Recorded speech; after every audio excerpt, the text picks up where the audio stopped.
റമദാനിൽ ഏറ്റവും പ്രധാനപ്പെട്ട രാപ്പകലുകൾ ഏതാണെന്ന് ചോദിച്ചാൽ ആർക്കും സംശയമുണ്ടാവുകയില്ല. 1000 മാസത്തിനേക്കാൾ പ്രതിഫലമുള്ള 65 വർഷത്തോളം ആരാധനകൾ നിർവഹിച്ച പ്രതിഫലം ലഭിക്കുന്ന കേവലം ഒരു രാത്രിയുടെ ഏതാനും സമയങ്ങൾ. ഏതാണത്?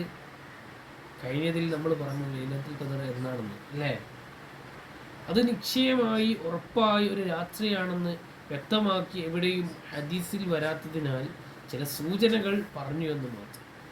ഇനി ലൈലത്തുൽ ഖദർ എന്നാണ് നമ്മൾ പ്രതീക്ഷിക്കപ്പെടേണ്ടത് എന്നുള്ളതിനെ കുറിച്ച് നമ്മൾ ചർച്ച ചെയ്തു. ഇനി പ്രതീക്ഷിക്കപ്പെടുന്ന സാഹചര്യങ്ങളിൽ എന്താണ് ചെയ്യേണ്ടത് അതും കൂടെ അറിയണ്ടേ? നമുക്ക് അറിയണം, അല്ലേ? ലൈലത്തുൽ ഖദർ പ്രതീക്ഷിക്കപ്പെടുന്ന സാഹചര്യത്തിൽ ലൈലത്തുൽ ഖദർ ആണെന്ന് നമുക്ക് മനസ്സിലായാൽ കൂടുതൽ ചൊല്ലേണ്ട ഒരു ദിക്റിനെ കുറിച്ചാണ് ഇന്ന് പറയുന്നത്. റമദാനിലെ 3-ാമത്തെ പത്തിൽ നമ്മൾ അധികരിച്ച് ചൊല്ലാനാകുന്ന ദിക്റാണല്ലോ അത്. ആരാണ് പറയുന്നത്? അത് മുഹമ്മദ് മുസ്തഫ സ്വല്ലല്ലാഹു അലൈഹി വസല്ലം തങ്ങളാണ് പറയുന്നത്. ആയിഷ ബീവിയുടെ ചോദ്യമാണ്, ലൈലത്തുൽ ഖദർ ആണെന്ന് മനസ്സിലാക്കിയാൽ ഞാൻ എന്ത് ചെയ്യണം? ആയിഷ ബീവിയോട് മുത്തനബി സ്വല്ലല്ലാഹു അലൈഹി വസല്ലം തങ്ങൾ പറയുന്നു, ഏറ്റവും കൂടുതൽ ഹദീസ് റിപ്പോർട്ട് ചെയ്ത വനിതയാണ് ആയിഷ ബീവി റളിയല്ലാഹു അൻഹ. റമദാനിലാണ് ആയിഷ ബീവിയുടെ വഫാത്ത്. ഇൻഷാ അല്ലാഹ് അതേക്കുറിച്ചൊരു വീഡിയോ വരും. നബി സല്ലല്ലാഹു അലൈഹി വസല്ലം തങ്ങളുടെ വഫാത്തിന് ശേഷം 40-ലധികം കൊല്ലം ജീവിച്ച മഹദിയാണ് ഉമ്മുൽ മുഅ്മിനീൻ ആയിഷ ബീവി റളിയല്ലാഹു അൻഹ.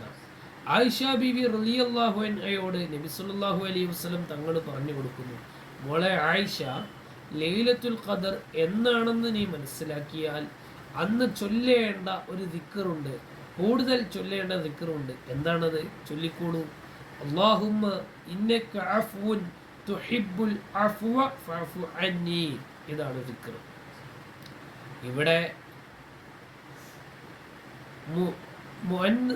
പറഞ്ഞത് മുഫ്രദായിട്ടാണ് പറഞ്ഞത്. ഈ ജമ്മാക്ക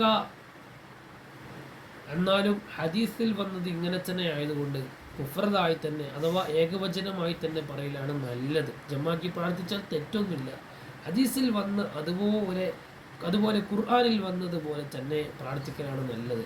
നമ്മൾ ഒറ്റയ്ക്ക് ദുആ ചെയ്യുകയാണെങ്കിലും ഖുർആനിൽ വന്ന പല പ്രാർത്ഥനകളും നമ്മൾ നിസ്കാര ശേഷം ഉപയോഗിക്കാറുണ്ട്.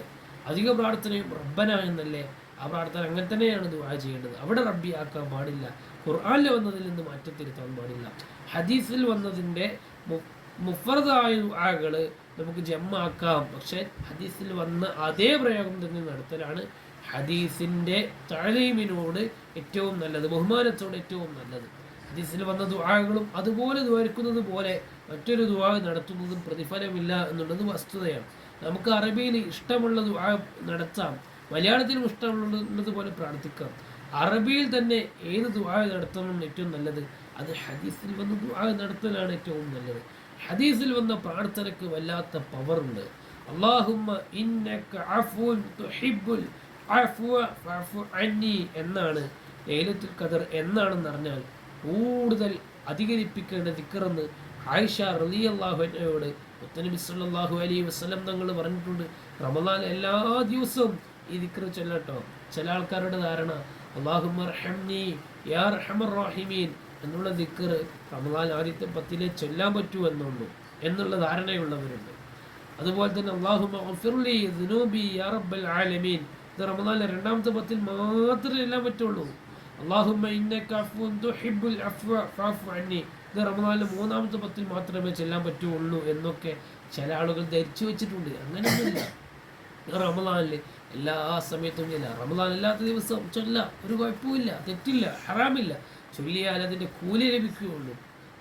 അപ്പം റമദാനിൽ നമ്മൾ എന്തുകൊണ്ട് 3-10 3 ദിക്റുകൾ ചൊല്ലുന്നു? അത് 3-10 എല്ലാ ദിക്റും എല്ലാപ്പോഴും ചൊല്ലണ്ടേ? കുറച്ച് ഒരു ദിക്ർ ഒരു സമയത്ത് ചൊല്ലാനും, കുറച്ച് ദിക്ർ ഒരു സമയത്ത് ചൊല്ലാനും, കുറച്ച് ദിക്ർ ഒരു സമയത്ത് ചൊല്ലാനൊക്കെ മഹാന്മാർ നിർദ്ദേശിച്ചത് ആ സമയത്ത് കുറച്ച് ദിക്റെങ്കിലും ചൊല്ലട്ടെ എന്ന് കരുതിയിട്ടാണ്. അല്ലെങ്കിൽ അതേ സമയത്ത് ആ ദിക്റെ ചൊല്ലാൻ പറ്റൂ എന്നുള്ളതില്ല. റമദാനിൽ അധികരിപ്പിക്കേണ്ട ദിക്റാണ് അല്ലാഹുമ്മ ഇന്നക അഫ്വുൻ തുഹിബ്ബുൽ അഫ്വ ഫഅഫു അന്നി. ലൈലത്തുൽ ഖദർ ആണെന്ന് അറിഞ്ഞാൽ പ്രത്യേകം ഈ ദിക്ർ അധികരിപ്പിക്കണമെന്ന് ഹബീബ് നബി സല്ലല്ലാഹു അലൈഹി വസല്ലം തങ്ങൾ പറഞ്ഞിട്ടുണ്ട്. അല്ലാഹു സുബ്ഹാനഹു വ തആല അനുഗ്രഹിക്കുമാറാവട്ടെ.